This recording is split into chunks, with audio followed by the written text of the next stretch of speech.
Welcome everyone. This is really exciting. So wonderful that you are all joining us today. For us, we like to stretch out International Women's Day as much as possible. So we're happy to bring it into this week. I know many of you are really engaged with events. So thank you for all of your efforts to mark this important day for our community. So today, really warm welcome to everyone. Good morning, good afternoon, and good evening to many of you joining around the world. Today, we're going to be celebrating International Women's Day and introducing our new Global Leadership Council.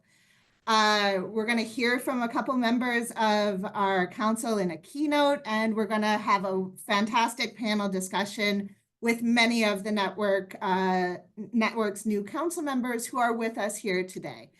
I kindly ask you to mute your microphones when you're not speaking. We are recording this session, and after the session, we'll be posting the recording both on ELI's YouTube page as well as sharing on our own LinkedIn page. We also, as always, do a short after action summary that will also be available on our LinkedIn page. At the close of the session, we're going to do a group picture, and all of you are more than welcome to turn on your cameras at that time, and that picture will be shared as part of the after action report, so you know. Please share questions and comments in the chat, but we really want to direct your attention to our own code of conduct for our sessions, which is available on the event page for this. But the gist of it is really be considerate, respectful, and collaborative in your comments, and refrain from, of course, demeaning or discriminatory harassment speech. Our partners in this event are mindful of the chat and will be taking action if needed, but of course, that's a rare occursion. So without further ado, I'm going to give just a 2-minute introduction to the network because you're going to be hearing a lot more about it from our council members shortly. But for those of you joining one of our online events for the first time, the network was established in 2017 in the Nile Basin in partnership with the Stockholm International Water Institute and a large number of the ladies you see online today. In 2021, we had the amazing opportunity to partner with the Central Asia Regional Environment Center and the Organization for Security and Cooperation in Europe to start to develop a Central Asia and Afghanistan branch of the network. In 2022, we launched our global strategy, really paved the way forward for us to reach out and engage and learn from networks and women water diplomacy practitioners and experts and decision makers in other basins around the world. Since that time, new networks have taken root in North America, the South Caucasus, Southern Africa, and beyond. So we're really excited whenever we have opportunities like today to bring our now global community together. You're going to be hearing more about our process and focuses of the strategy, but I really encourage all of you who are joining for the first time to really dig into this document. It is really the tie that binds all of our community and our partners together. Since that very first workshop in 2017 in the Nile Basin, our community has really grown both in geographical areas, but also in the real number of stakeholders engaged in our process. And I think that's a real reflection of our broad conception of water diplomacy and our engagement of informal and formal actors engaged in this space. Our online community is also really active and very much part of how we maintain sustained communications in between events like today. You're going to be hearing from some partners throughout the session, but it's an amazing collaboration of a great number of different partners who have supported different engagements over these last 8 years.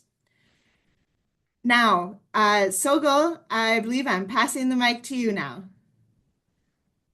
Hi, everyone. Good morning, good afternoon. Thank you so much to everyone who has joined us today.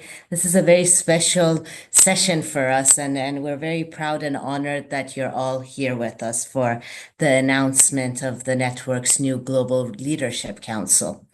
My name is Sogol Jafarzadeh. I am a part of the Women in Water Diplomacy Network process support team.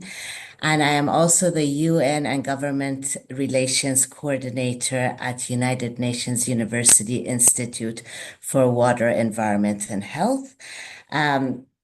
Elizabeth and I have been working together since 2019, and I'm proud to still be supporting the network. I am based in Harare, Zimbabwe. So, going into the slides and why we're really here today.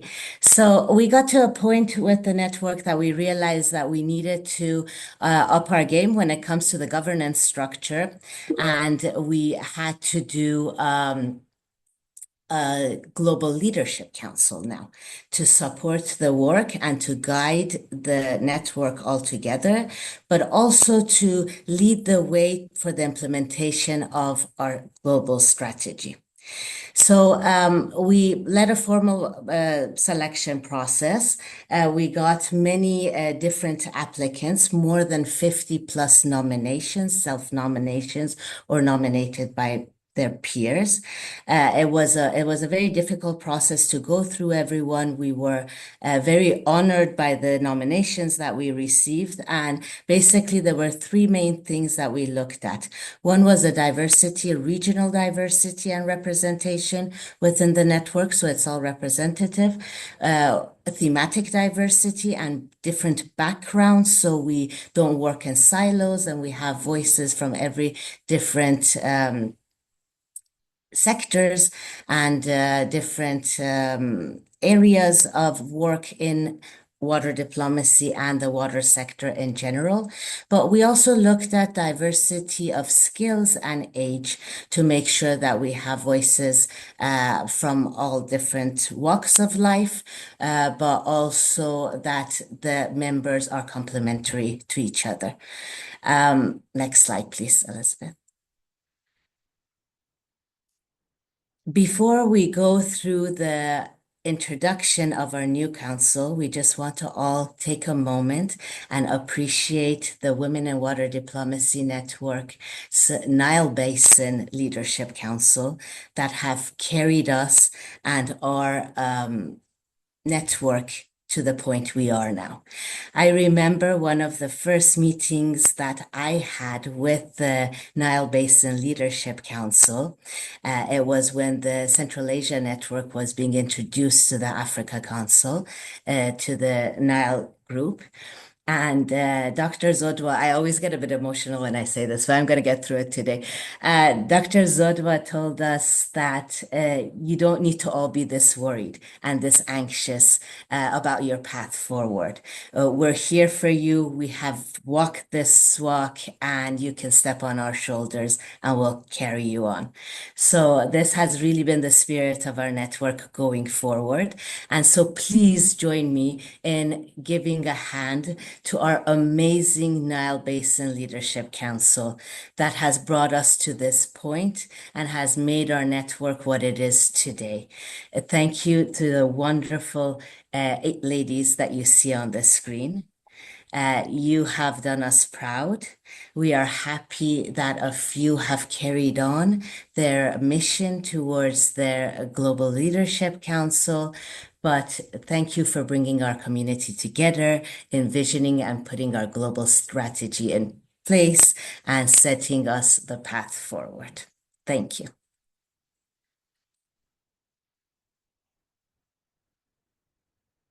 Elizabeth, I think we can proceed. If I've missed anything, please jump in.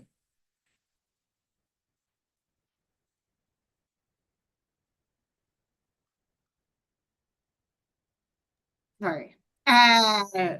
Wow. I had to take in this image. I want to give like this group is so inspiring. Sogol and I are going to take just a moment now to give a short introduction to each of them, but honestly, we can go on for an hour probably about each, just going through their different CVs. So this is going to be quite succinct.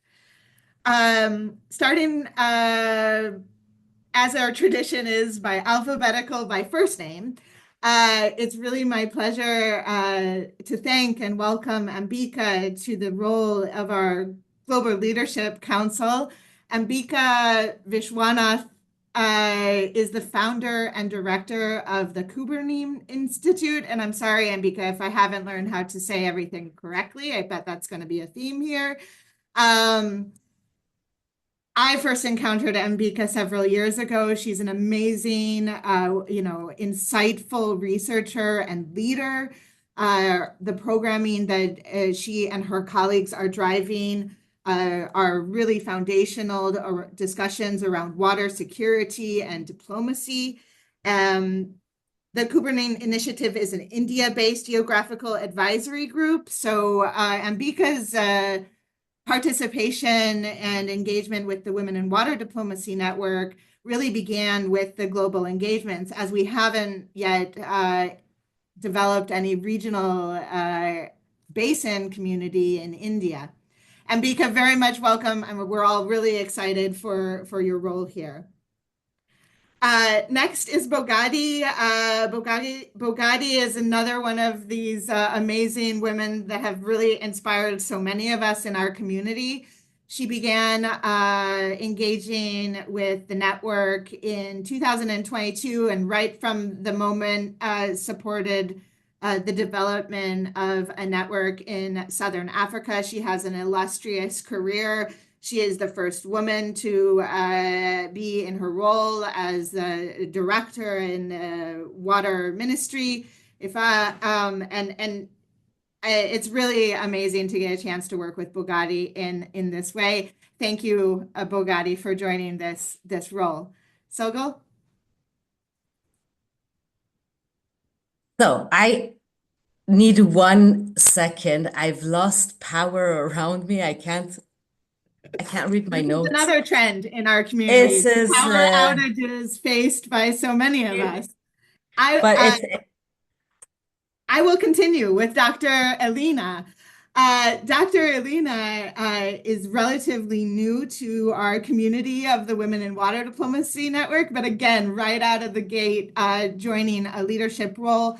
She has really amazing collection of research. She's a leading researcher in the environmental sciences from the South Caucasus, from Georgia. And together with a new branch of colleagues in the South Caucasus is bringing our network to that region as well. So we're really excited to have Dr. Elena joining us as well.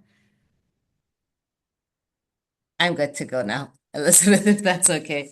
So it's my honor to introduce Ms. Foman Farouk from Afghanistan and Canada, who is here with us today. Foman, when she joined the network, she was the general director of the Kabul River Basin, the largest basin in Afghanistan, before the Taliban captured Kabul in 2021. It's been our honor having her as a member ever since. She is now lives and works in Canada and has been appointed to be one of our global council members today. I also wanted to just to highlight how happy we are to have her representing both Canada and Afghanistan. She currently she is the acting director of water allocation, a dam and river advisor, and a hydraulic structures design specialist. Dear Fuman, welcome. Our next council member is Miss Guljan Mahmudova, also a dear friend and member from Central Asia. She has been one of our members who joined Central Asia from the very beginning of the network. She is an environmental sustainability and climate expert, currently serving as the National Project Coordinator Advisor for the EU-funded Climate Change and Resilience in Central Asia at UNDP Kyrgyzstan. She has over 10 years of experience in climate change and resilience, and she has been implementing several environmental and climate projects, contributing specifically to policy development. Dear Guljan, welcome to the network. Elizabeth, back to you. It's also my pleasure to introduce Maria Amakali. Maria is the acting head of the water department in Namibia and has, again, an illustrious career in the water resource management in Namibia, but really across Southern Africa, where she's served as commissioner in a variety in several different river basin organizations. She brings enormous knowledge and warmth to our community, and we're all really excited to have Bogadi and Maria and others really bringing the Southern African perspective into our global council now. Welcome, Maria. Dr. Maria Gwen, is also relatively new to the Women in Water Diplomacy Network. She is a really global recognized international lawyer and arbitrator. She's coming from the country of Paraguay in Latin America, where we do not have network communities yet, but we're certainly looking to grow our engagement in that neck of the woods. Maria is currently at the University of Bonn in Germany, and she was recently appointed to the Implementation Committee of the UN Water Convention, and as was Maria to the governing body of the UN Water Convention. So both of these two council members will draw some connections to our communities there as well. Welcome and thank you, Maria, for joining our council. Sogo. So the next member is also one of the more recent members of our network. It's my pleasure to introduce Dr. Nasreen Baghirova to the Global Leadership Council. She is at ADA University. She's a faculty member and a researcher there. She used to work for the Federal Statistics Office at the American Institute for Research in Washington, D.C., and as a chief policy advisor to the Ministry of Education of Azerbaijan. Nasreen joined the Caucasus Network when Elizabeth launched it a couple of months ago, actually, and it's been a true pleasure to getting to know her closer and to have her step forward for such a great role and to lead her region in many ways my own region as well, and serve on the Women in Water Diplomacy Global Leadership Council.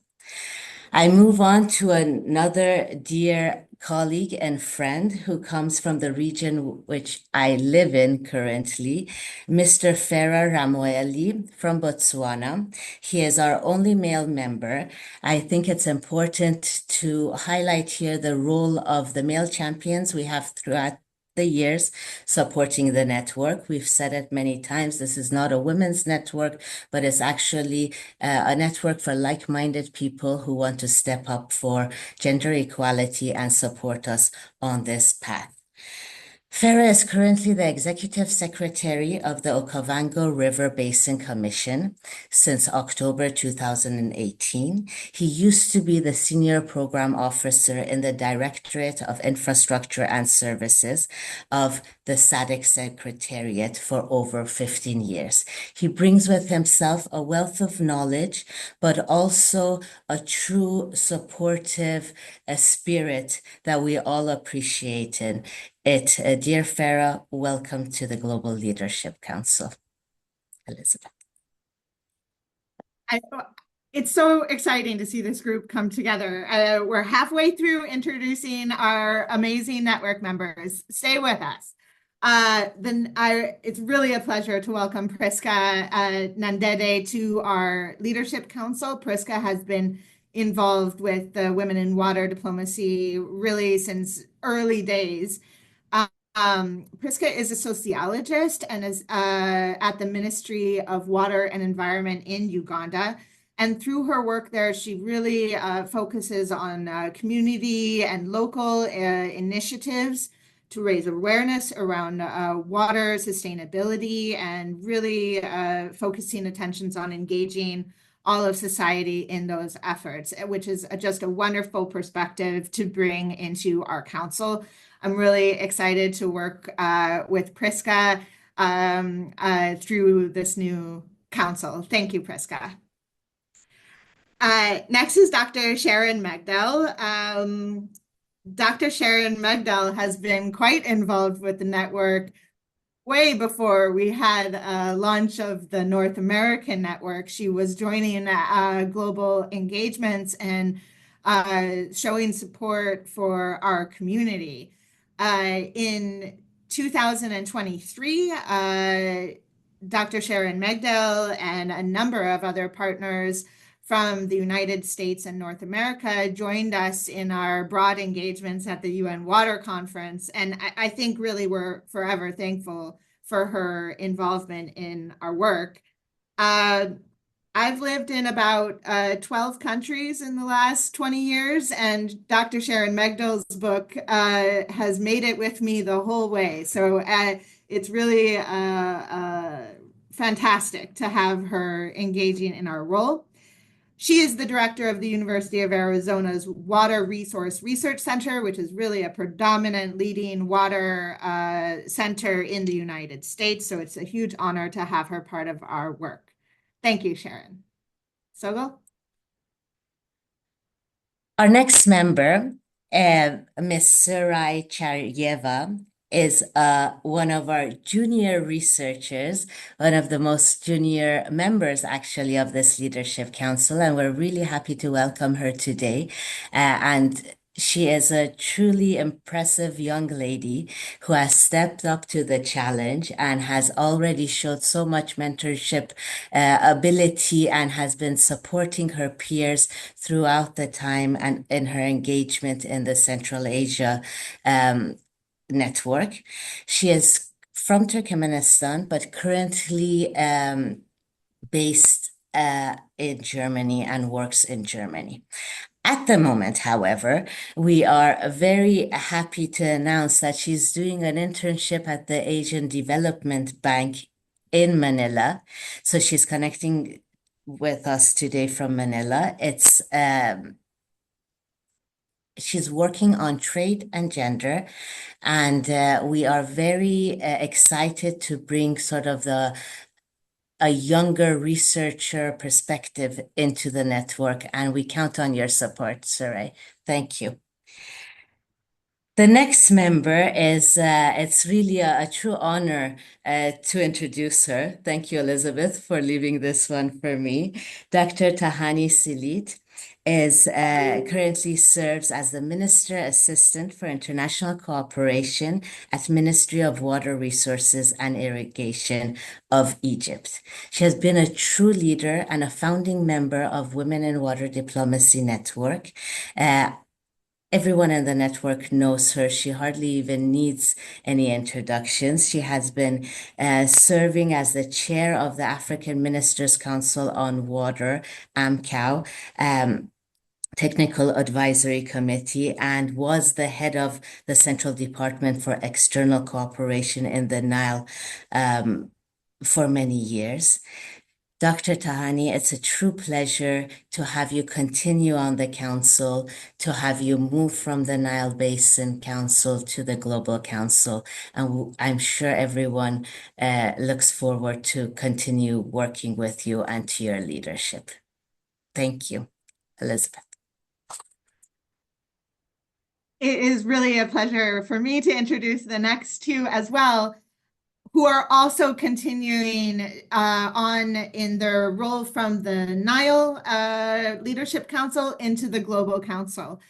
Tumaini is the National Desk Officer for the NBI in Tanzania, and a very important role in coordinating and developing basin programs and projects and infrastructure through that role. Tumaini has been a force from the beginning in the network, really pushing us and encouraging us to have this cooperative focus across our engagements. She is a real expert on IWRM, and I mean, I'm looking at her number of degrees. It's really many. I really encourage everyone to read the details in the program where we have the full bios. Tumaini, it's been just a pleasure to work with you so far, and I'm really excited that you're joining us in the Global Council. Yodit as well has been with us like every step of the way. I can't imagine where we would be without the role of our Nile Council members at this time. And Yodit was originally brought into the Nile Council as like this young professional, our young voice. It's amazing how paths develop and grow. And it's just been a pleasure to be a friend and a colleague with Yodit these last years. She is currently at the SEAT Africa Hub. That's the Alliance of Bioversities International Hub in Addis, and really driving a number of climate related programs there. Thank you, Yodit, for everything you've done for us, and I'm looking forward to continuing to work with you. Sogo? Sure, it's a pleasure to also introduce Dr. Yolanda Lopez, who is here with us today. She's an indigenous Maya woman from Mexico and a science diplomat working on the social dimensions of water conservation. Again, one of those bios that I encourage you to go and read because her experience and her contribution spans so many different organizations and different areas of research, both in Western and Indigenous studies. It is an honor having her. She has recently been appointed as lead author of the Indigenous Knowledge and Local Knowledge section for the Global Environment Outlook Report 7, Early Warning and Assessment Division of United Nations Environment Program. We look forward to seeing what she's going to do with it, and hopefully the network gets to contribute to it as well. But truly inspiring to have you on the Global Leadership Council, Yolanda. Welcome. Our next colleague and friend is Dr. Janar Nurozbayeva from Kazakhstan. She has been one of the founding members of the Central Asia Women in Water Management Network.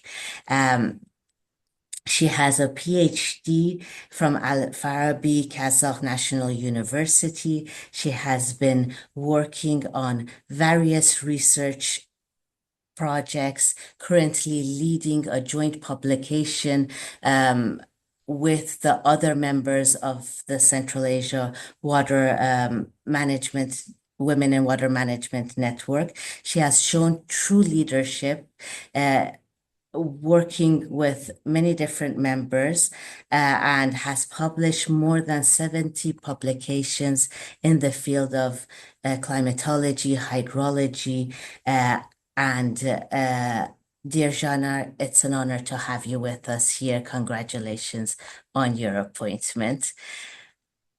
I see Elizabeth's excitement. I'm going to let you introduce Zodwa. Over to you. Last but not least is Dr. Zodwa Dlamini, who you all will be hearing from more shortly. I mean, Dr. Zodwa has really brought, I think, the spirit into our community, really from her involvement in our first meetings. She's always been there to encourage everyone and mentor everyone. She's really a valuable part of our leadership council.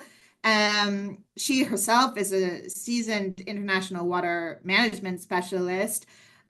She is now the former South Africa chief delegate and permanent representative to the Lesotho Highlands Project.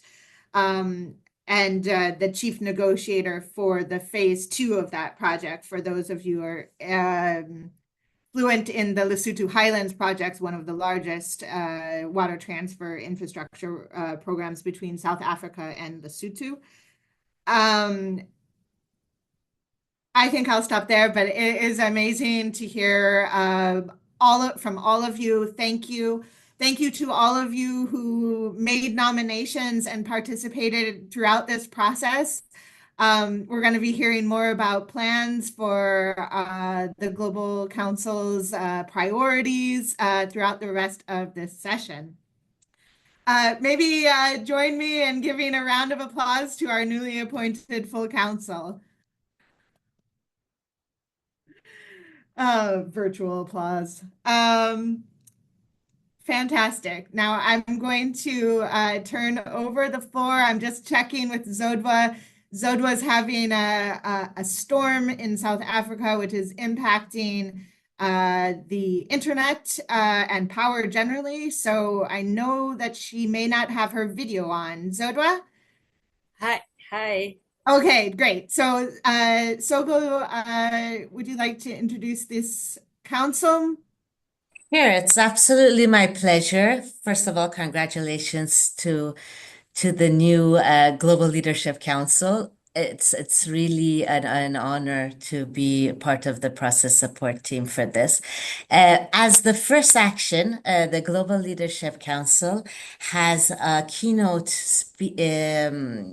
statement prepared for you to celebrate the International Women's Day 2025 and to launch this council. It's my honor to ask Dr. Zodwa, Dr. Yolanda, and Dr. Tahani to deliver their speech. Thank you. Thank you. Good evening and good afternoon and good morning to everyone around the globe. Today is an important day that we celebrate International Women's Day. And as we celebrate this day, I needed to say to you, in fact, we all, three of us agreed that today is the day we are going to give you a message of hope and resilience during turbulent times of uncertainty that we find ourselves in. And today we mark the 8th year of the inception of WWDN, since our inception in the Nile. And from the very beginning, it was our express intention to empower women, provide them with messages of hope and resilience with full understanding of the possible challenges and resistance some would encounter back in their countries. The assurance we provided at the time to our sisters was that they have our full support, no matter how far they are. We assured them of our full support and mentoring them, and whatever it took, we would always commit ourselves to help.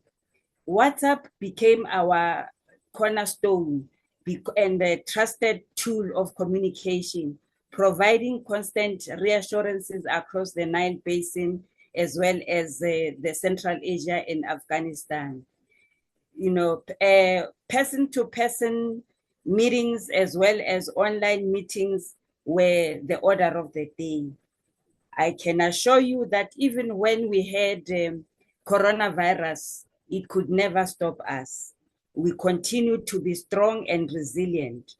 And even, you know, some of our members, some of them, you know, came from countries where there were, you know, there were conflicts, you know, but at the same time, we continued to be there for them. Most importantly is to see how far we have come. Today, we count the global community of sisterhood spanning from the Nile Basin, Central Asia and Afghanistan, Southern Africa, North America and South America, the South Caucasus, and beyond. When we launched the global strategy in 2022 to Path Forward, we were very, you know, committed together with our sisters from Central Asia and Afghanistan that we will be deliberate, purposeful, and ambitious, and hopeful when we named the global strategy and beyond. And at the time, it was just, you know, saying, you know, we are putting our feelers out there. But most importantly, we never anticipated that by 2025 or 2024, we would be so big and would really be a global force to be reckoned with.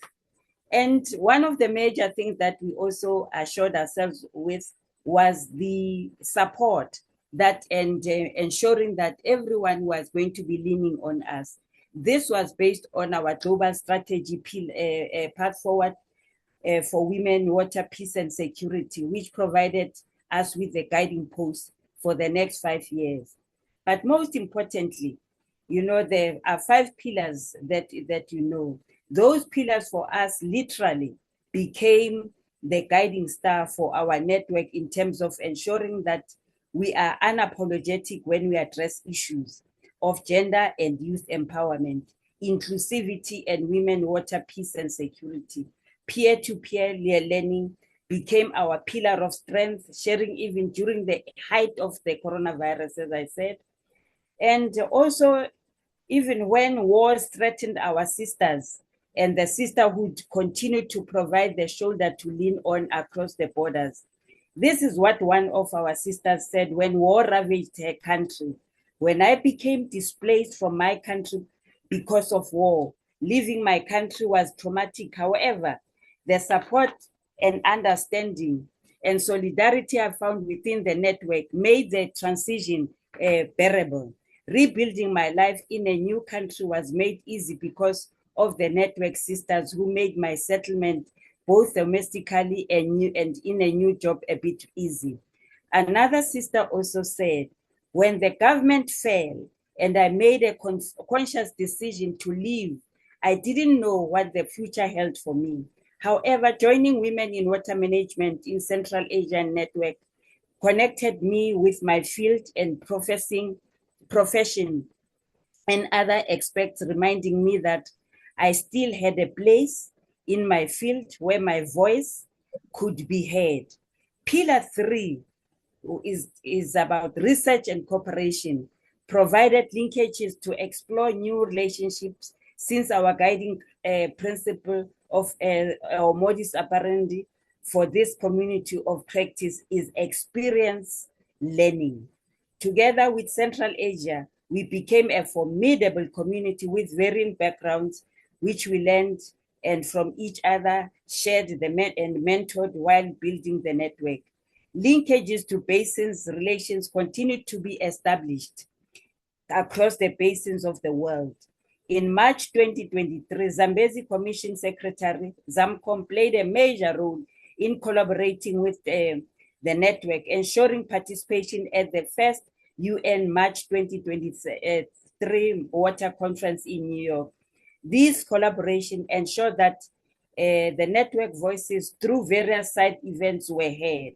The Process Support Team and SIWI Shared Waters Partnership in its glory continue to relentlessly mobilize resources throughout Europe and the United States.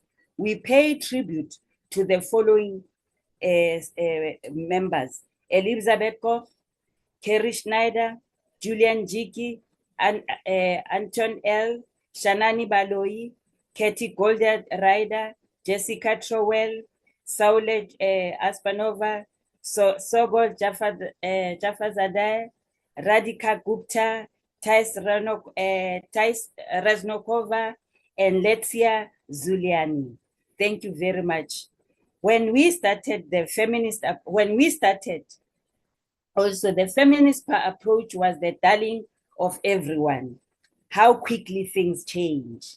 Feminist agenda has become a pariah. Our mother body has been dismantled, that is seen. The amazing initial process support team is all over the show, continuing to shine not in our stable. However, notwithstanding all the challenges, the network continues to grow. The new era has now established a new global leadership council. As already indicated, we have grown as an unstoppable community of practice with our new global leadership council in the helm. Lessons learned from our previous leadership council will assist in continuing to grow our reach as we serve our members with honor and integrity. As members, your voices will be heard and respected. You will all assist in shaping our agenda for the next 5 years. In conclusion, as I stated in the beginning, this is a message of hope and determination. Let us not despair. This is just a temporary setback. Turbulent times don't last. All they do is to propel us to be more resilient and resourceful.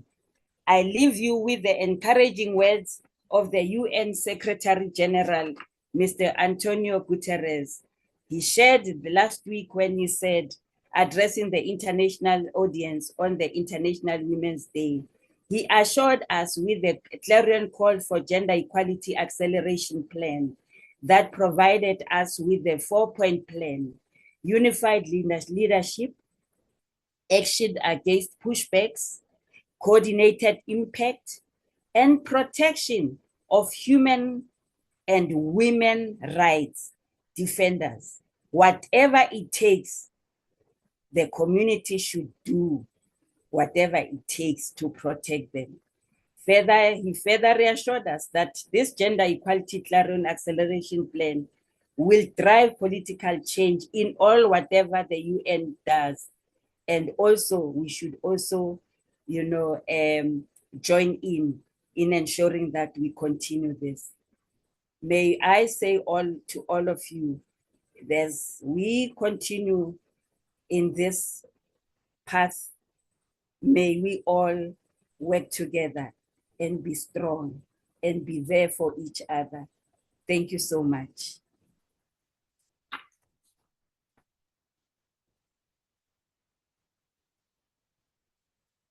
The next speaker will be our sister, Dr. Tahani Silit. Thank you. Thank you, Dr. Zodwa. Thank you so much. Actually, it's always very, very difficult to talk after Zodwa. It's very challenging how she embraces this network and how she gives from the bottom of her heart to this network is really very, I don't know, I'm speechless. After Zodwa, I'm always speechless. Thank you very much, Dr. Zodwa. Actually, I'd like to thank all of you for being here in different times because we're growing global now. So we are in different times of in the world, and we are still here and together, which is great. I have the honor to be one of the founders of this network since 2017. And actually, I'd like in this occasion to show my appreciation first to an institution that have created this at the very first beginning, which is SIWI, and also to all my colleagues and friends who became sisters and brothers who were in SIWI at that time and he are now in everywhere in the world leading very important roles and who have supported this network since the start. And even after leaving SIWI, they are still supporting this network with the deepest of their heart. Elizabeth, Julianne, Sogol, although you're not a SIWI person, but you are giving great support.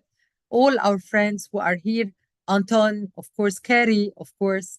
I don't want to forget anyone, but really the continuation of this support, although you have left the organization, and to continue this network from a formal thing to a global, informal network, this is great, and I think it is a great achievement by itself. This Women in Water Diplomacy network has evolved greatly since the very first forum organized by SIWI in Entebbe, Uganda in 2017. And it was followed by the second forum in Debre in Ethiopia in 2018, and the third one in Kenya 2020. After having COVID-19, like Zodwa have just said, that didn't stop us at all. On the contrary, we grew faster and we adapted quickly with the SIWI support, and we continued to connect online using the Zoom and WhatsApp platforms. And in order to shape and steer the network activities, the Women in Water Diplomacy Leadership Council was established. It was for the Nile Basin. So we were 6 from the Nile Basin, and we had the great support of Dr. Zodwa and Dr. Nompi and Chali. I don't know if she's with us today or not, but they gave us great support, and it was the nucleus of growing regional and global. It's to leave the Nile and be in South Africa, Southern Africa, and then leave Africa and go global. So that was great. The Women in Water Diplomacy Network in the Nile was the nucleus and inspiration for fast-growing women's network, advancing empowerment in various channels, inspiring new communities of practice in shared water resources across Africa and beyond.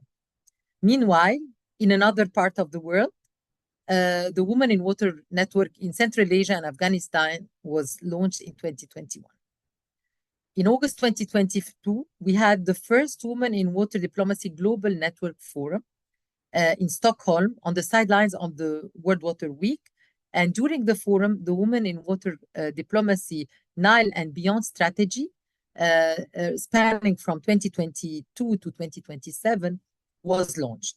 This strategy, it has been explained earlier, has an objective of women empowerment and leadership in high-level decision-making in transboundary basins, and it focuses on 5 pillars: gender and youth empowerment in transboundary river basins, peer-to-peer learning, research and cooperation, linkages to basin, regional and global processes, and a cross-cutting pillar on process support.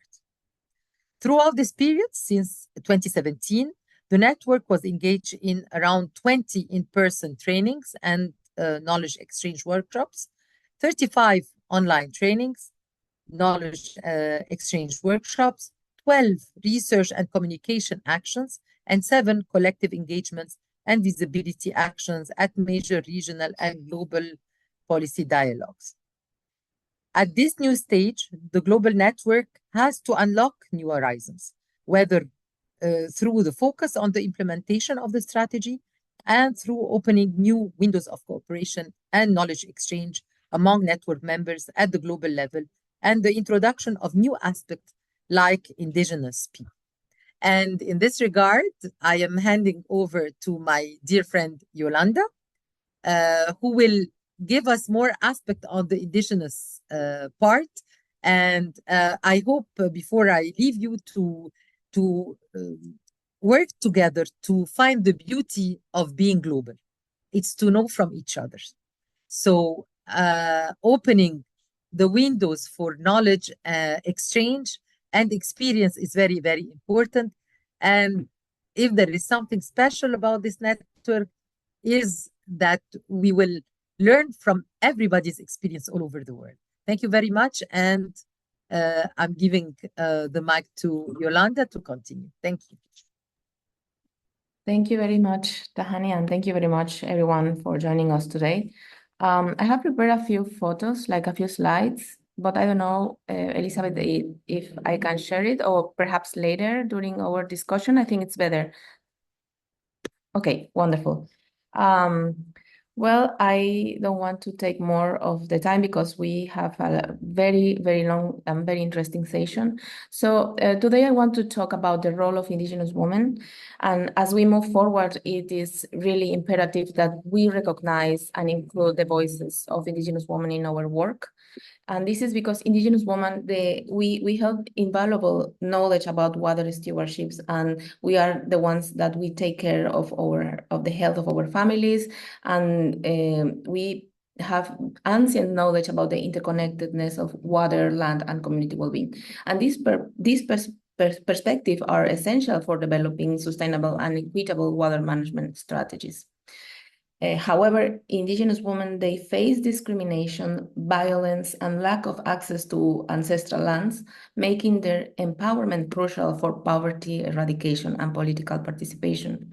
Despite conserving a significant portion of global biodiversity, Indigenous women often receive minimal climate funding, hindering their ability to contribute effectively to climate solutions. Recognizing and supporting Indigenous women's rights and contributions is essential for achieving sustainable development and a healthy planet. Here at the network, we want to make sure that we include fully Indigenous women and to include their participation as well in climate action. And we really try to promote women's lands rights, address discrimination, and ensure their rights to participate in decision-making in climate change policies and programs.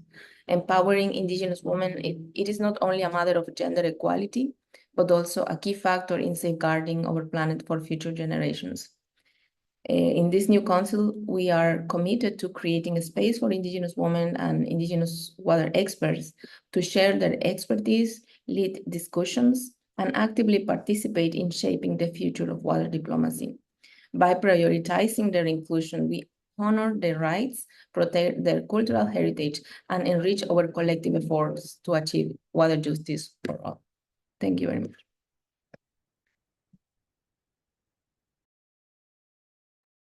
Wow, thank you, Dr. Yolanda, Dr. Tahani, and Dr. Zodwa for focusing our way forward together. It's really inspiring. Now we're going to move on to the discussion, the panel discussion component of our program today. We're a little bit behind, but we're going to have a really exciting conversation with council members. Facilitated by two colleagues of ours who, I mean, I really am extremely happy to have worked with in the last year, really more formally. Karin Sojestrand is from Swedish, but based not too far from me in the New York area, and is the editor for Nature Water. And Bethlehem and I had an opportunity to recently publish an article for International Women's Day, really motivated by Karin and others. Bethlehem is the coordinator of Agency for Change, which is a really leading nonprofit organization based in Ethiopia that's really pushing us all to think more innovatively about systems change and really bringing everyone into these important discussions. I've learned so much from Bethlehem over the last years that I've had interactions with her, and she's been really enriching many of our network activities since she's been involved. Thank you to both of you for facilitating our discussion today. And with that, I'll turn it over to you. Thank you. Thank you so much, Elizabeth. It's truly a pleasure to be with everyone here today. And the lineup of the Global Leadership Council is brilliant. It's amazing. And what a privilege to be amongst so many brilliant women making waves and changes within the water space. I have a short introduction I would like to share with all of you, and I'll hand over to Karen to proceed with the engagement and the questions. Thank you to the organizers, first and foremost, for inviting our participation as co-facilitators of the discussion with the members of the Women in Water Diplomacy Network's Global Leadership Council today. Last week, you may recall that on the occasion of International Women's Day, Elizabeth and I published an article in Nature Water edited by Dr. Karen Hostrand. And in the article, we reflected on the stagnating gender equality trends, the foundational value of inclusive water and climate-related decision-making for peace and security, and the amazing resilience of our community in the face of cascading challenges. As noted in the article, we shared that the world remains evidently unequal for women and girls, even as we mark International Women's Day in 2025. Women and girls still face systemic barriers that prevent them from realizing their full potential and therefore prevents the world from benefiting from the creative minds and experiences of so many. Progress to achieve gender equality and empower women remains alarmingly slow. And in some cases, we're seeing that the trend is actually going down. And this is cause for deep concern. But despite the challenging environment, the intentional application of the principles of gender equality to water diplomacy processes has not only contributed to a broader recognition of the benefits of inclusion within water and climate-related decision-making, but has also paved the way for a transformative water diplomacy derived from women-led practices that continue to reshape the core principles of what effective water diplomacy can achieve. Therefore, what better opportunity for us to come together and reflect on some of these trends and core principles with our newly appointed Women in Water Diplomacy Network's Global Leadership Council. So again, welcome to all of you and each of you for making time to join us today. And I'm delighted and looking forward to our discussion. Over to you, Karen. Thank you so much, Bethlehem. And thank you also to the organizers of this session. As Elizabeth mentioned, I'm a senior editor at Nature Water, which is a relatively new research journal of the nature portfolio. And at Nature Water, we publish all aspects of research that are connected to the evolving relationship between society and water resources. And we also publish a wide range of opinion pieces where we try to maintain a balance between topics and perspectives and ensure that a diversity of voices are heard. We aim, for example, for gender, race, ethnic, geographic, career stage, and other diversity in our pieces and in our reviewer pool. And in our most recent March 2025 issue, which goes live on March 21st, we celebrate International Women's Day and the 30th anniversary of the Beijing Declaration and Platform for Action.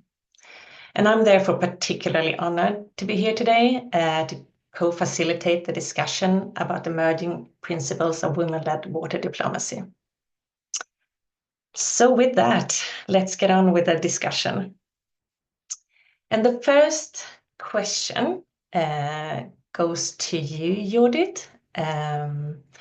You've been an active member of the Women in Water Diplomacy Network since 2018, and have now taken up a position in the network's Global Leadership Council after serving as part of the network's original Nile Leadership Council.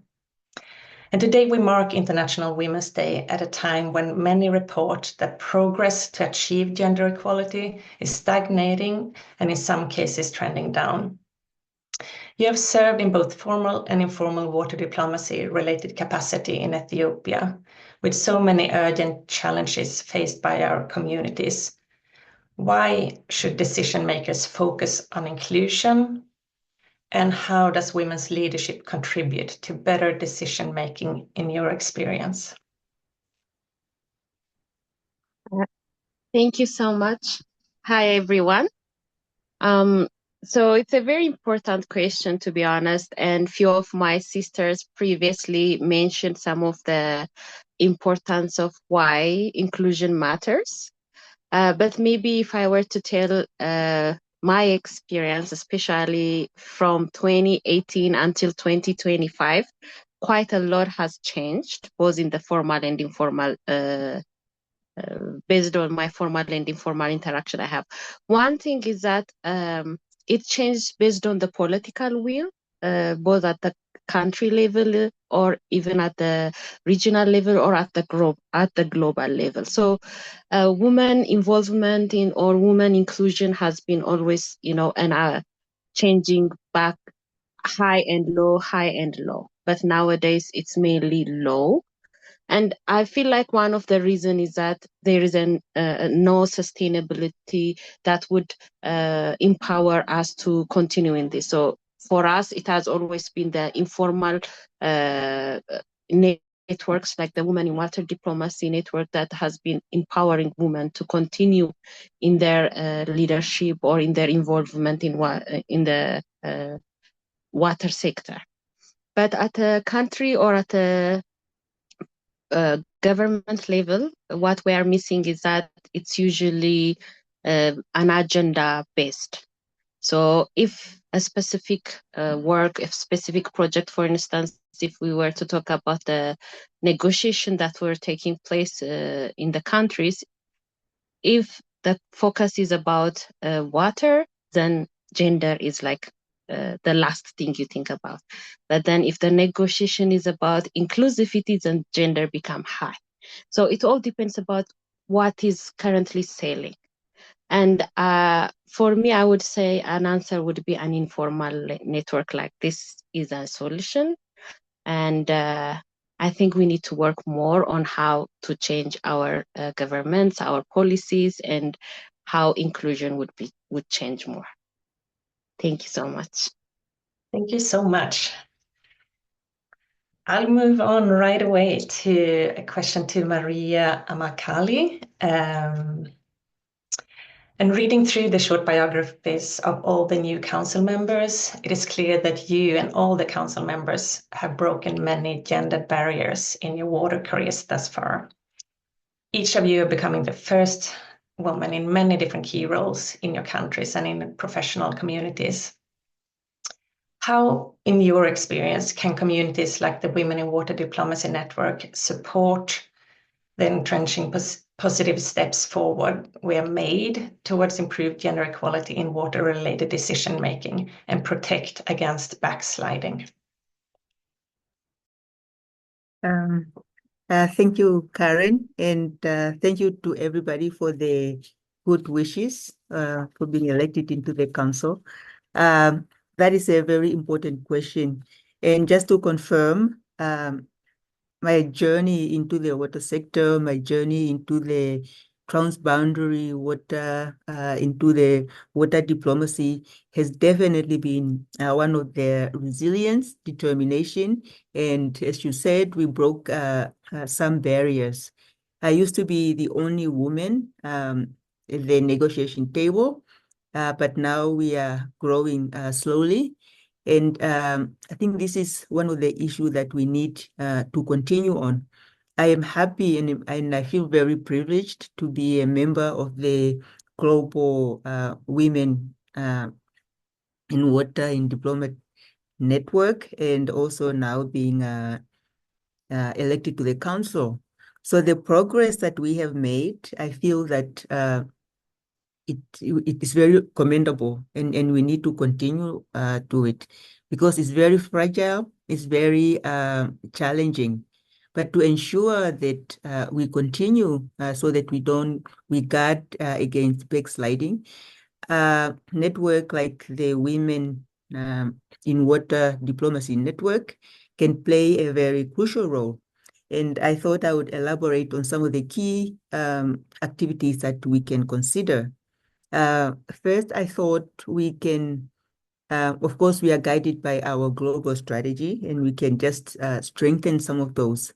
We need to strengthen advocacy and policy influence. So this is what our network must continue to push for gender-responsive policies, ensure that commitments to gender equality are not only made, but are also implemented. We need to know what is happening anyway. So as such, I think my colleagues who have spoken earlier, we are talking about we need to engage our own institution. We need to engage our government, regional bodies to institutionalize gender inclusive in water governance. Furthermore, which is also important to me, is the issue of capacity building and mentorship. If we create opportunity for young and emerging women professionals in the water sector, we are equipping the next generation of women leaders with the tools and confidence to thrive in decision making. Thirdly, I thought I also talk about visibility and representation. We need to be seen. Representation matters a lot. And I think, as we always say, there's a room for more than one woman in a room or in the table. So we need to ensure that our voices as women are heard at all levels of water governance and also diplomatic negotiation. So that's why I feel as we continue, and especially as we grow our global network, we need to create platforms for women to showcase our expertise and contribute meaningfully to any discussion. Last but not least, I feel that we must engage men as allies and champions. I'm glad we do have men already in our network.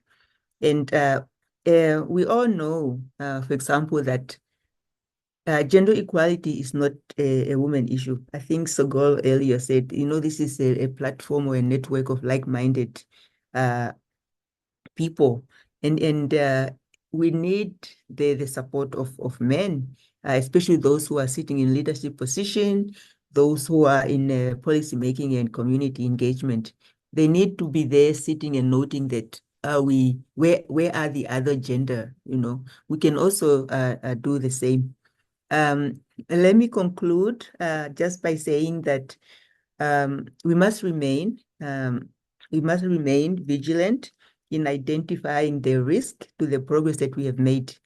We shouldn't backslide, whether through our political shift, economic crisis, or policy reversal. Your deed, I think, responded to that. So ultimately, our network is a very vital force for ensuring gender equality in water governance.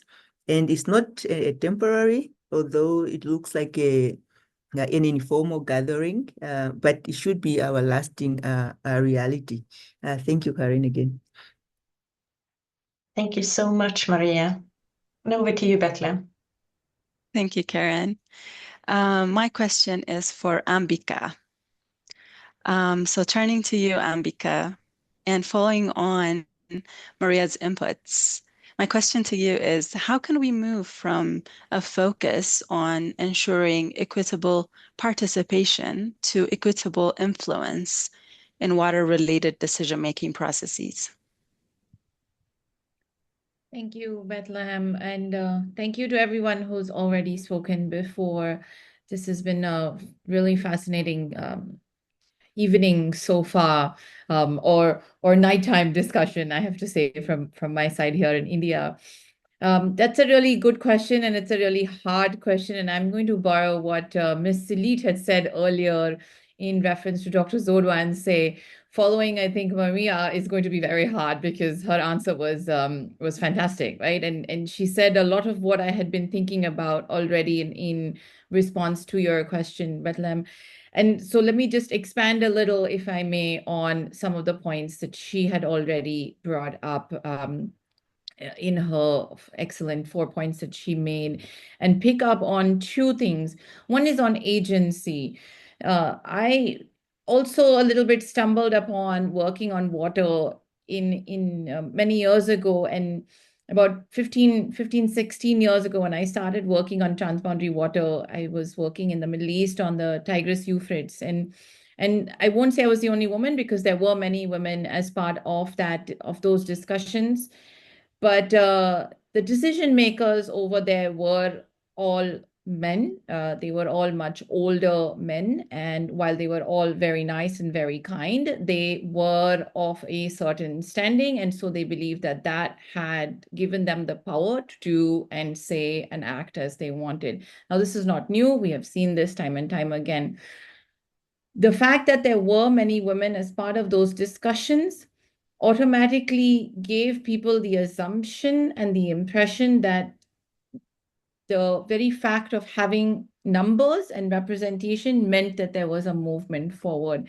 And that's not always the case if there isn't one agency, both for the women who are part of those decisions at those tables, but also, I will say, in a certain space, agency, or not agency, but more in terms of understanding and capacity for the men in that room to be able to learn and understand that it's okay to take one step back, to hear different perspectives, to hear different voices.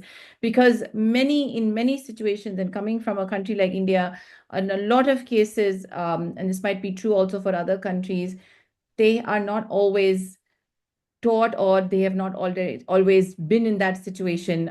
They don't know this. So when they are faced with that kind of a setting, it becomes very hard to unlearn so many patriarchal norms, which sometimes can be quite heavy for both genders as well. So agency becomes really important while we train our women, while we empower the next generation, while we do the capacity building and all of that, and and I think this kind of network is really amazing for that agency building. We also have to ensure that everybody else in that room understands that these spaces need to be more inclusive.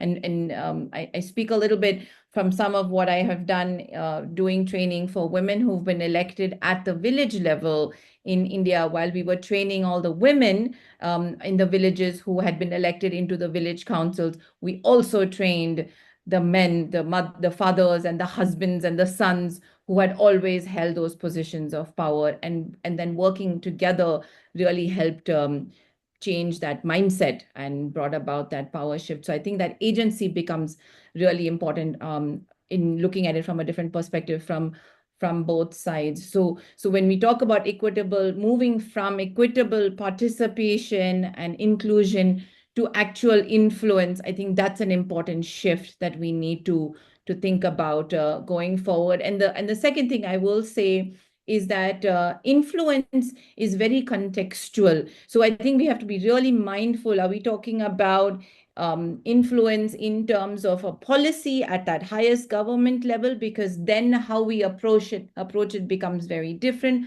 versus influence at a civil society level, and whether we're talking about it in research, right? So understanding where we want that influence, what is that influence going to do, what is the long-term goal of that influence, also, I think then becomes really helpful in exerting and having more inclusive and equitable influence then going forward. Yeah, so I'll stop with that. And thank you again, everyone. It's great and a great honor to be here. Thank you, Ambika. That was brilliant. Agency and contextualized influencing. Perfect. I'll just like to remind our upcoming speakers that we're running a little bit behind on time. So if you can make your responses as brief as possible, that would be great. My next question is for Dr. Tahani. So Dr. Tahani, turning to you, you are one of the founding leaders of the network and also served as part of the network's original Nile Basin Leadership Council. So as a senior water diplomat with several decades of high-level engagement experience, can you reflect on your experience as a woman in the field over the course of your career? Is change happening from your point of view? And how can communities of practice like our network contribute towards accelerating the change that's needed? And is this really still needed in 2025?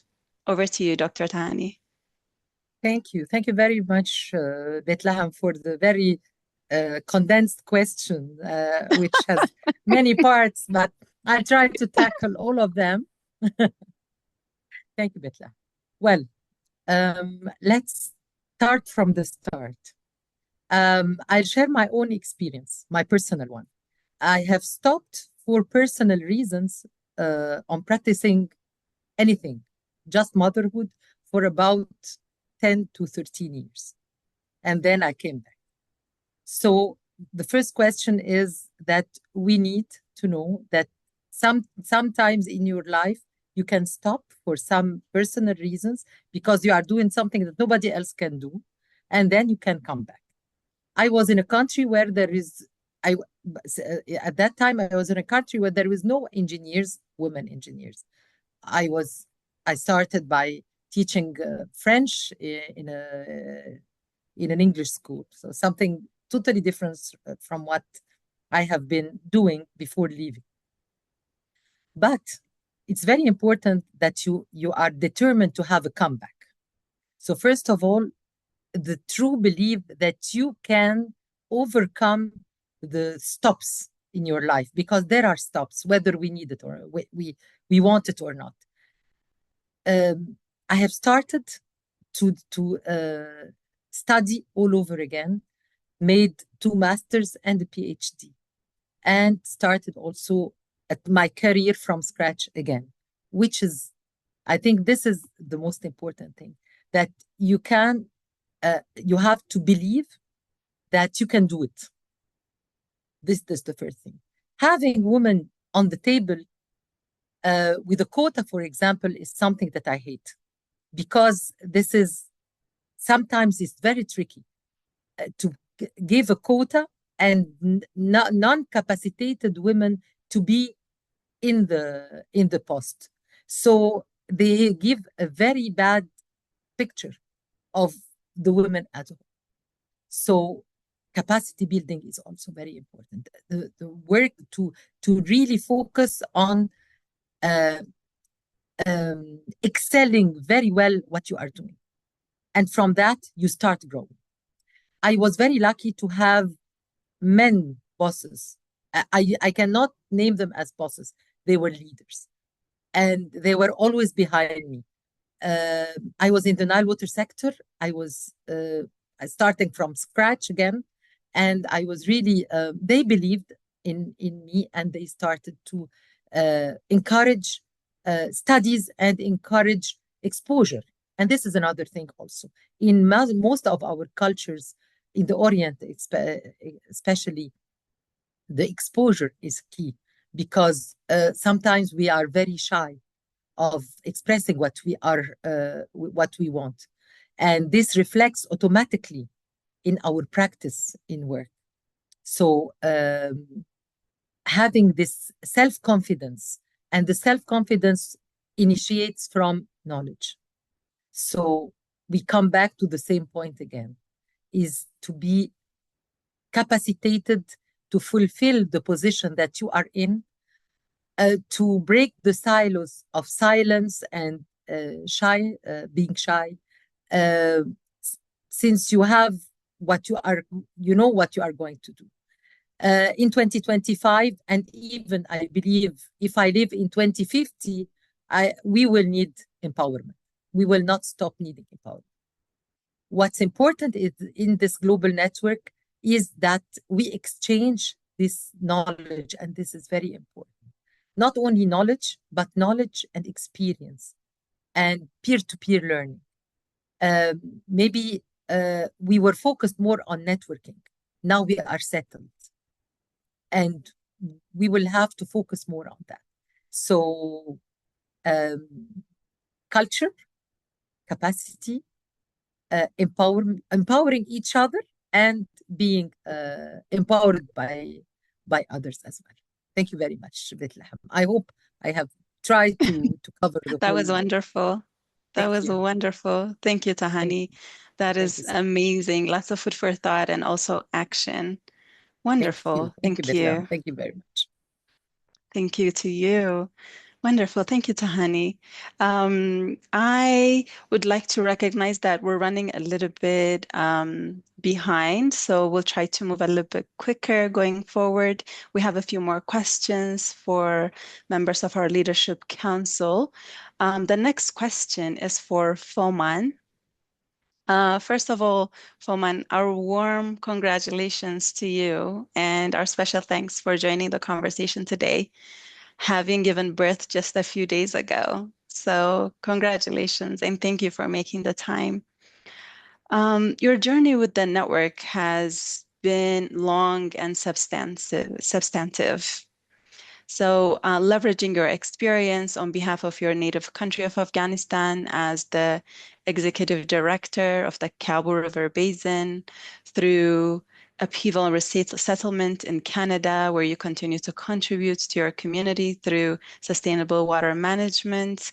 You've achieved a tremendous lot, and congratulations again for that. There's so much we can talk about based on your experience and the impact you've made. But given your personal journey, perhaps today it makes most sense to ask you how the Women in Water Diplomacy Network has contributed to your personal trajectory in the water sector. And what are your goals for your role in that network's Global Leadership Council? Over to you, Foman. Thank you for warm congratulations and for this opportunity to reflect my journey. It's an honor to be here today speaking not about my experiences, but about the strength and resilience of women in water diplomacy. Before the fall of the Kabul, I was honored to serve as the Director General of Kabul River Basin, the first woman to hold such a position in Afghanistan. My goal was clear: to transform society by ensuring that women had a voice in water resources management. Water, after all, is not just a technical issue. It's a matter of equity, security, and peace. But when the Taliban took over, that vision, along with the rights of millions of Afghan girls and women, was stripped away. There was no longer place for me in the homeland I once knew. Leaving my country, my work, my everything I had built was one of the most painful experiences to my life. During this difficult time, the Women in Water Diplomacy Network became my anchor. It reconnected me to my field, my profession, and most importantly, to a community that reminds me I was not alone. Through its educational program and unwavering support of its members, I found not only a way to continue my work, but also the courage to rebuild my life. This network became more than just a professional space. It's become my new family. As I settled in Canada and began contributing to sustainable water management in my new home, I carried with me the lesson and support from this network, meeting women from different parts of the world who had also faced hardship and yet continued to lead and strengthened my resolve. They became my role models, pushing me to excel despite challenges of being in foreign land. Their stories, their resilience, and their belief in the power of women in water diplomacy reminded me why I must continue. Now, as a member of the Women in Water Diplomacy Global Leadership Council, my mission is to ensure that no woman in our field feels unheard or forgotten. I want to use this platform to create more opportunity for women in water governments, to foster international cooperation, and to keep advocating for the rightful rightful place of a woman in decision-making process. I dream one of the day I can return to Afghanistan, bringing back the knowledge and experiences I have gained to continue the work I started. But I know that not matter where I am, I'm never alone. The support of Global Sister has been my greatest strength, and for that, I'm endlessly grateful. This work has shown me that water diplomacy is not just a policy. It's about people, about resilience, and about the power of women standing together. Thank you a lot. Wow. Thank you so much, Foman. I'm sending you a virtual hug. That was a beautiful story of resilience. You should be so proud of yourself. That was truly beautiful. Thank you so much. Wow. And with that, Karen, I hand over to you. Wow, I'm speechless too. So many powerful responses here. Well, thank you, Foman, for the last one. So moving over to you, Gulshan. Like Foman, you've been involved in the Women in Water Diplomacy Network engagement since the Central Asia Afghanistan branch was launched in 2021. As a new member of the new Global Leadership Council, what can you tell us about how the global network can contribute to supporting improved gender equality in water-related decision-making in Central Asia? And what are you excited about to contribute in your new role? Thank you. Thank you. It's quite difficult after Fuman say something. You make us cry. Yeah. Well, thank you very much for question, and I don't want to take a lot of time because we already are over. And first of all, I would like to say thank you very much for all my ladies who support me. Without your support, without your collaboration, we are not be here. And I want to say, like, I'm here because one person, it's Cholpona Itakhunova. She was share with me relate about this project, about this mentorship program. And after that, I was joining. And I would like to say special thanks to you, Cholpon. Actually, I think that I'm really excited on my role, and I want to bringing local and global discussion together, because for Central Asia region, where the transboundary water challenges is inclusive and need support decision making, and also need increase the women participation on that. The network support not only me, all of us, to promote the best practices, facilitate cross-regional exchange, and elevate the voices of women leaders. Not only me feel the changes last 4 years. We just yesterday discussed how it was in the beginning and how we have in our table now. And my role, which I saw, and it will be not only myself, it will be all our network, Central Asian and Afghanistan network. It's be contributing to global and local discussion, supporting mentorship initiatives, fostering partnership that empower women in water diplomacy. And I think that by working together, we can ensure gender equality becomes a driving force in water governance across the region. And it's also very important to say that here it's not only about network. Here it's about friendship, sisterhood. And here we can feel us like big family who really gives a shoulder support with advice, with warm words. Sometimes it's very important to have someone who can say you kind words, gives a good advice without any, asking something feedback on that. And we, all of us, already become big family.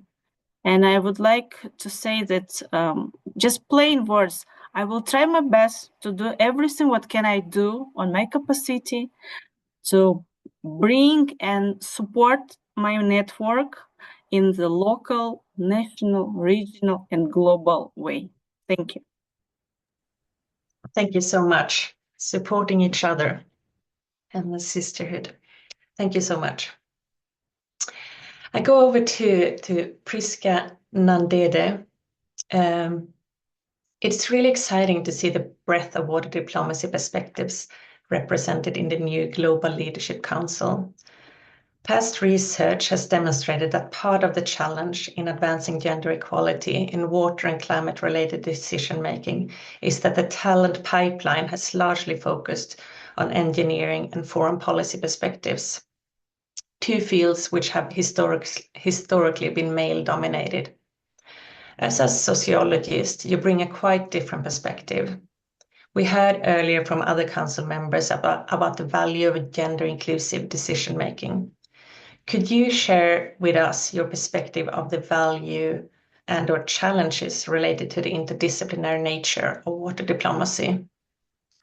How can the Council and the Women in Water Diplomacy Network encourage exchange and learning amongst the diversity of expertise needed in water diplomacy? Hello, I hope I'm audible. Sorry, I'm not going to use my camera because of the weather over here. Am I audible? Hello. Okay, I'm going to start by sharing my personal experience. I remember many years ago when I had just joined the water sector, I was invited by then the Minister of State to escort her on to go with her to attend a conference on transboundary water. And my orders were to observe and learn because I was new in the sector and it was an opportunity I could not miss. The first thing I observed was that out of the 25 participants in the room, only 4 were women. I also observed that majority were scientists and politicians. And also as the event continued on, I also realized that I could not understand what they were talking about. It was like jargon to me. All those scientific terms, the abbreviations, I was like, what's happening here? And also as I observed, another thing I observed was that despite all the expertise, the politicians had the final say. This experience made me reflect on how gender, power, and different fields of expertise impact water diplomacy. Today, I would like to share my perspective on why interdisciplinary approaches are essential in water diplomacy. And also, looking at it from that perspective, it also helps me to come back to the fact that everything we do is people-centered. So as we discuss these different water issues, it's important to remember the communities and also the people who we have to impact at the end of the day. Given the 2 minutes, I think I will just concentrate on one value of interdisciplinary water diplomacy, and that is bringing it into water diplomacy, different perspectives, and focusing on the one solution. Water diplomacy, I know, brings together so many expertise, which at the end of the day focuses on how people will benefit from cooperation. But over the years, just as it was mentioned earlier, the negotiation team, at least the formal negotiations, have been occupied mostly by scientists and politicians, but they have always missed a human face to it, the social aspect. And I keep on asking myself, if it's all about the people, why don't we translate whatever we discuss, whatever we do into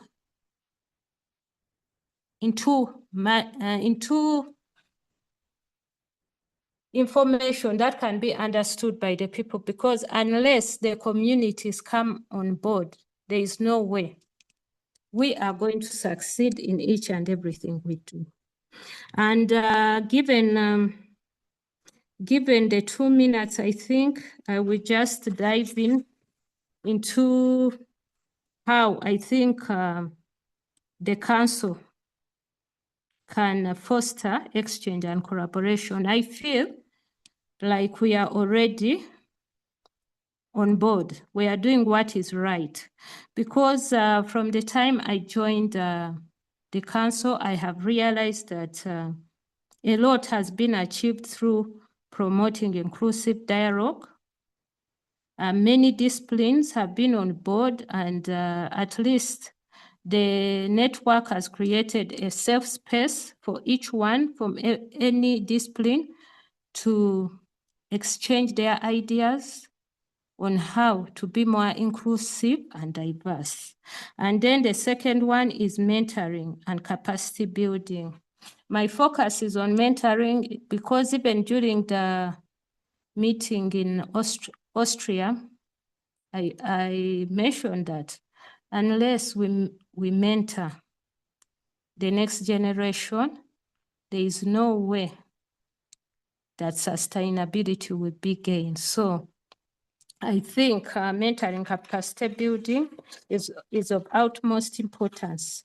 And in conclusion, I know that water diplomacy is complex, but given an interdisciplinary nature, we can achieve comprehensive and sustainable solutions. And also we should not forget to integrate indigenous knowledge, because it's through this indigenous knowledge that the past is brought into the present. Thank you for listening. Thank you, Priska, for bringing up all of that and the importance of having different perspectives and the mentoring and capacity building. Thank you so much. Over to you, Bethlehem. Karin and Bethlehem, I'm so sorry. I'm going to interrupt. We are running behind, obviously, but we still have a couple really interesting questions to ask to our council. I bet we're going to go over another 15 minutes, but because many people will need to leave, I hope you can stay, but some are leaving, and we'd like to do the group picture right now and then continue with the additional questions. So if you would like to have your picture, like yourself in the screenshot photo, please turn on your camera now, and my colleague Jessie Ferrioli is going to do some screenshots. What we normally do is a collage because we're across several Zoom screens. And of course, we'd love to see all of your beautiful faces. So Jessie, I assume you're snapping away. Happy International Women's Day.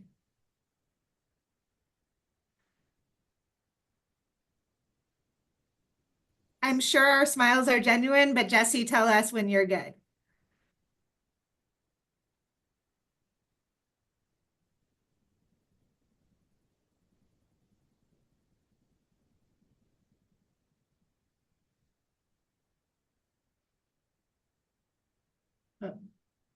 We're getting the 1 second. Hold the smiles. This is like training your cheeks.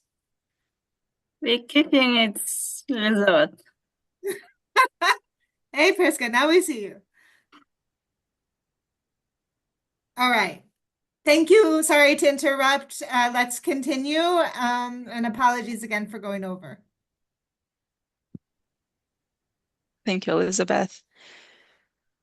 My question is for Dr. Jannar. So Dr. Jannar, reading through the collected short bios of the network members, I was struck by the diversity of perspectives, but also the depth of scholarship across the network. Research cooperation was identified as a priority area of engagement in the network's global strategy. So from your perspective, how does research collaborations contribute to the network's mission? And what are some of the opportunities you see to foster collaborations through your role in the council? Over to you. Oh, thank you very much for the question, Bethlehem. Really, the development of science doesn't stand still. And nowadays, especially the development of science is very, very fast. It's important for the Women in Water Diplomacy Network to use a scientific approach too. In my opinion, here are a few things that collaboration can help inside our network, not only Central Asia and Afghanistan, our global network. The first is building diplomacy that is based on evidence. Research includes relevant data and analysis that are necessary for water diplomacy to work effectively. Collaboration helps to take into account different views in research, and this leads to good, complex decisions. And second is the gender dimensions of water management. Research identifies specific ways in which gender influence water access, use, and management. And next is capacity buildings and knowledge sharing. Collaborations research projects provide opportunities for network members to learn from each other and develop new skills and expand their knowledge base. This is particularly important for education of the next generation of women water diplomacy. And next is supporting innovation and new technologies. And next, the impact of woman voice.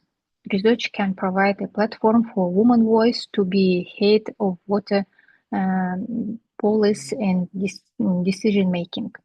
And what could be the opportunities? Opportunities to promote cooperation. First of all, facility network. My role could include creating platform or opportunities for network members to connect with each other, share their research interest, and find potential collaboration. Because our institute have a lot of collaborations with other institutes of other universities, it will be help to our network. And second, support for the research research, and I can help identify founding opportunities for collaboration research project and support the development of applications. Next step is facilitating knowledge sharing.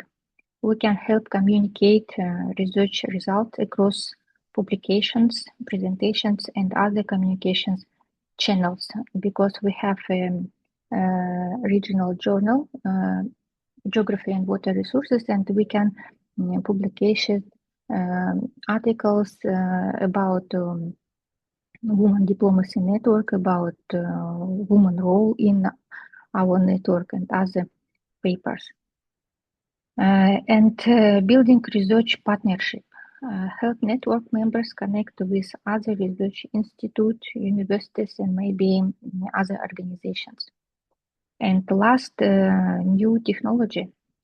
We can create an online database of network members, expertise, and research institute interest. This will facilitate communication between network members. And by actively supporting research collaborations, the network can increase its influence and contribute to more sustainable and equitable water management. Thank you. That's all. Wonderful. Thank you, Dr. Janar. That was well thought out and quite comprehensive. Thank you so much. Lots of food for thought in your response. My next question is for Dr. Sharon Megdal. Dr. Sharon, welcome again. It is to be recalled that in 2023, you played a leading role in the network's broad engagement at the UN Water Conference. And amongst your engagements was including the network symposium held in advance of the conference, engagements at a formal side event, and more than a dozen other engagements across the UN Water Conference. That same year, you were part of the effort to launch the North American Network at the Colorado River Water User Association Conference. Why has the network prioritized collective mobilization efforts at these events, and how can our community prepare to actively influence those discussions? Would love to hear your thoughts. Over to you, Dr. Sharon. Well, thank you. And thank you for the opportunity to be on the council. And thanks to everyone, and especially Elizabeth and Sogol, for helping organize this. There's a saying that it's impolite to eat and run, but I have to let you know I'm going to speak and run because my hard stop was 3 minutes ago. I have a meeting at my office. It's before 9:00 a.m. And I want to let you know the meeting at my office is with, I think, a young woman researcher from Poland who's traveled all the way to the US to study the Colorado River. And she contacted me and I said I would meet with her. So I need to get there. But I tell you this because I've written my talking points 3 times while sitting here, because so much of what I might have said has already been said. And I don't need to say it again. But my last point that I was going to make, so I'm going to make it at the outset, is be giving of your time. And I realize we all are. We're here because we are and we want to help. But it often takes that extra mile or meter or kilometer or whatever of giving time to share with each other, to share those lessons learned, to share that knowledge, to give that encouragement. And that is, in a sense, a way, Karen, of answering the question of there's so much opportunity out there, but it's a matter of seizing that opportunity and figuring out ways to make things happen. And the launch that we had of the North American Network at the Colorado River Water Users Association, and in some ways, women are very well represented in positions of authority, but sometimes they're not in decision making. It ebbs and flows, and we have at least one person, if she's still on, who was a formal diplomat on behalf of the U.S., Jane Harkins, at those meetings. And we do have a few people from my region who all got on at 7 a.m. here in the morning. But we have a collection of women there. We have a collection of women at the UN Water Conference. But the point is to help each other enhance, elevate our voices. And one of the things that I think is extremely important about our North American launch at the Colorado River Water Users Association, which is a conference held in Las Vegas, Nevada, with now about 1,300 to 1,500 people attending, is the partnership with the Indigenous Women's Leadership Network. And so we have very strong voices among our Indigenous communities, very strong leadership, and very strong leadership among the women. So it's really a matter of taking advantage of that real interest in making things happen, the can-do attitude to have these network growth opportunities and building opportunities. But we also have to be realistic in the sense of North America is a big continent with a lot of people. The United States has 335 million people. We're a big country land-wise. It's very hard to get people all in one place. So we have to figure out how to do things. And we have to figure out how to communicate. Gozan talked about that. So the point is there's lots of desire, there's lots of capacity. We need resources, we need financial resources, we need people to come together. And so some of that's been said, but I thought I'd kind of summarize it. And then I just want to say one last thing. And that is in the Colorado River Basin, we're facing real challenges of many kinds. You name it, we experience it. And it's tempting to despair about it rather than be optimistic. And while we're sitting here, I looked up the word, some people make the distinction between hope and optimism. I think we have to be both if they are different. But optimism is maintaining positive thought and confidence about the future. And so I'm very optimistic, and I hope we will remain that, even though we have some challenges. So thank you for the opportunity. And I do apologize that I do need to run because I'm going to get there late as it is. So thank you. Thank you. Thank you so much, Dr. Sharon. Remain optimistic. We're going to hold that close to our hearts. Thank you for sparing us the time, and good luck with your meeting. Thank you so much. And over to you, Karen.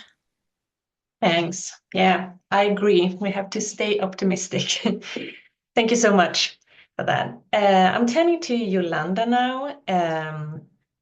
As one of the new members of the Global Council, I also understand that there is a really exciting new initiative in the Women in Water Diplomacy Network, which you are involved with to bring focus to the voices of Indigenous women water diplomats and Indigenous water and climate science broadly, including as part of the UN Water Conference 2026.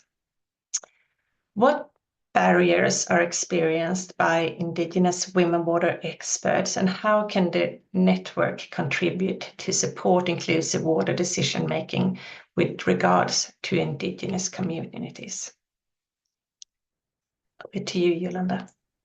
Yeah, thank you very much. Actually, I don't know. I know that we are running late, so Elizabeth, please help me this. Perhaps I can give a very short response. So in terms of Indigenous water experts and the barriers that we face, where there are plenty, so the list is really big, but perhaps just by giving you some examples, we experience exclusion from water governance.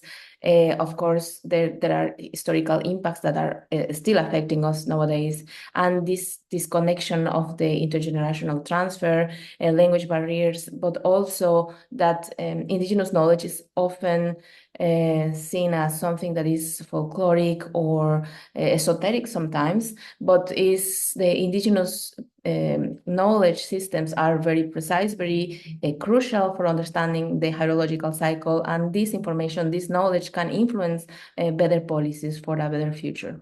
So of course, the list, as I said before, is very long. So it's important to use this momentum created by this very interesting and very inspiring network to work towards full participation of Indigenous peoples, Indigenous women, and the intercultural dialogue among ourselves. Over to you. Thank you. Thank you so much, Yolanda.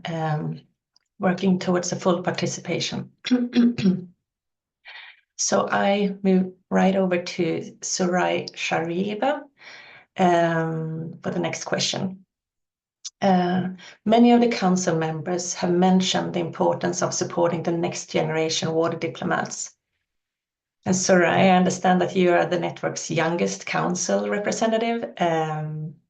Maybe not the youngest member though. But how can the Women in Water Diplomacy Network better engage and support young professionals and researchers? So, hi everyone. Thank you for choosing me as a member of the council. It's such a big responsibility, and I hope we will have a really meaningful contribution to make our network stronger, better, and be very active. So, if be honest, I had also a beautiful speech, but later every second member was mentioning what I wanted to say. So I was like, okay, I'm not talking that anymore, but I will just fastly highlight definitely mentorship. It's important. Capacity building is important too. And listening, like developing several skills, negotiating skills, listening skills, such a things will bring us to self-confidence, which will help us to be having our voices to be heard, like to go like tractor just and say, yeah, here we are, let's do that. But for that, we need, of course, our senior members' support to understand what we can do, how can we do, what should we do, or to build literally maybe even our career. Where is the gaps existing? There's a tons of gaps, and how we can act in these gaps, like what should be our role in the end of the day. So I think that's important things. What I would like to say also, like Dr. Tahani also mentioned, like right now we have a network. Let's start acting. Let's start making a capacity building workshops for each other. Let's start making one-on-one peer mentoring, learning lessons from our senior researchers, our senior diplomats, our whatever we can learn, right? And yeah, so that's what I wanted to say. Thank you very much. Thank you so much for bringing up that again, the mentorship and capacity building, the importance of that. Over to you, Sogo. Oh, sorry, Bethlehem. Thanks, Karen. I believe we've heard from Dr. Tahani already, so we can proceed to Mani. So back to you, Karen.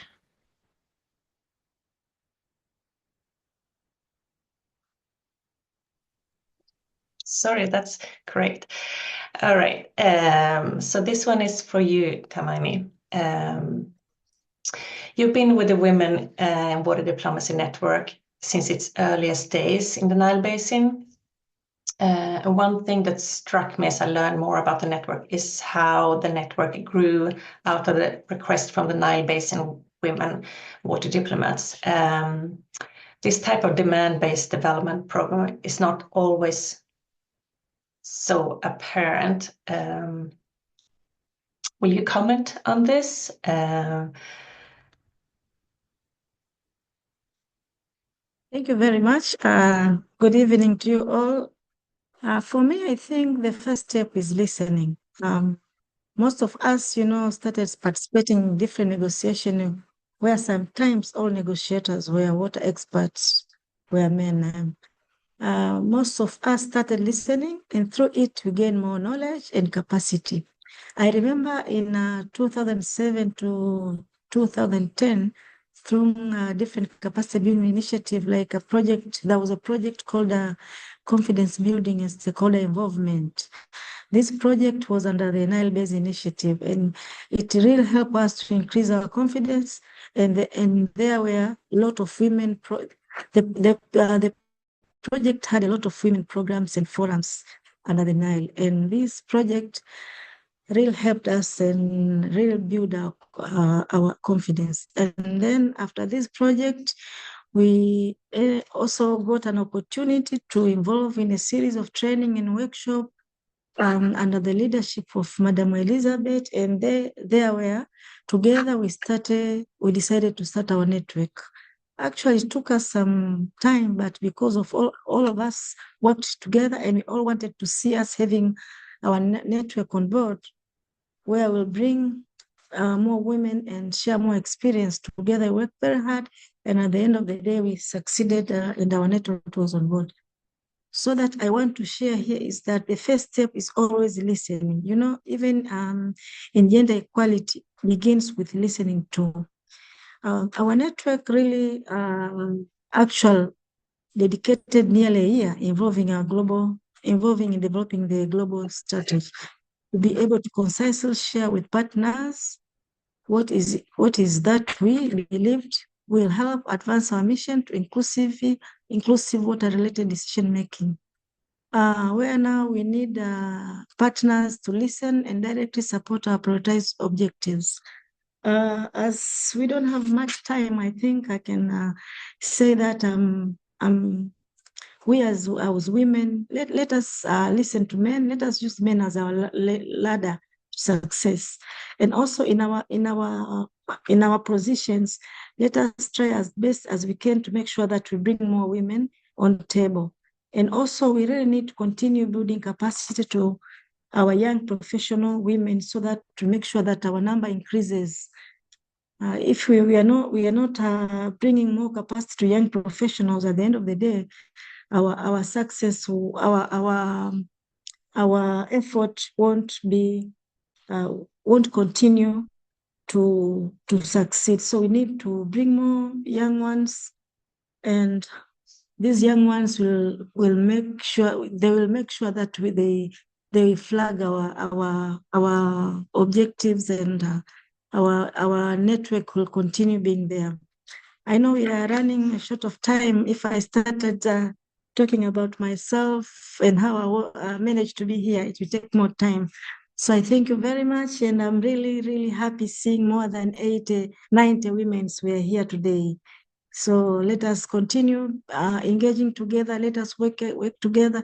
Let us share experience. I'm sure working together will bring us very far ahead. Thank you very much. Thank you so much. And thank you for bringing up the importance of listening. Now it's over to you, Bethlehem. Thank you so much, Karen. I think those are all our questions. I would just like to say thank you so much, everyone, for making the time to join today and make such valuable contributions. We have a brilliant community, and this has been a brilliant session. So I hope everyone found it useful. Just to say thank you to our organizers and Karen, co-facilitator. Thank you so much for making the time. Apologies that we ran a little bit over time, but would like to say happy belated International Women's Day and happy Women's Month. Have a good rest of the week, everyone, and thanks again. Thank you, and warm congratulations to all.